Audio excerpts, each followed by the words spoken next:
প্রথমে শাক দেখে একটু অবাক, তাই না? কালী পুজোর আগের চতুর্দশীটা পড়লেই আমাদের এই 14 শাক খাওয়ার নিয়ম আছে দুপুরের খাবারে। আর বিকেলে 14 বাতি ঠাকুরের সামনে দিতে হয়। আর এমন সুন্দর নিয়মগুলো খণ্ডানোর কোনো ইচ্ছেই নেই, তাই বাবা ঝটপট বাজার থেকে একেবারে পরিষ্কার 14 শাক নিয়ে চলে এসেছিল।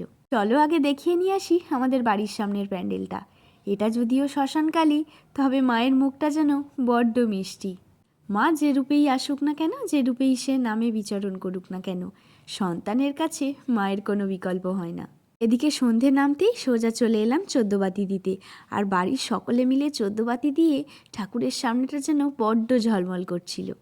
এই কিছু কিছু নিয়মগুলো ছিল বলেই হয়তো মাঝে মাঝে এই একঘেয়েমি জীবনের মাঝখানে কয়েকটা দিন যেন বড্ড রঙিন হয়ে ওঠে। এদিকে বাড়ির 14 বাতি দিয়েই ঝটপট বেরিয়ে পড়লাম বাইরে। মা আসবে আর একটু পরেই, তাই মন যে আর মানছে না।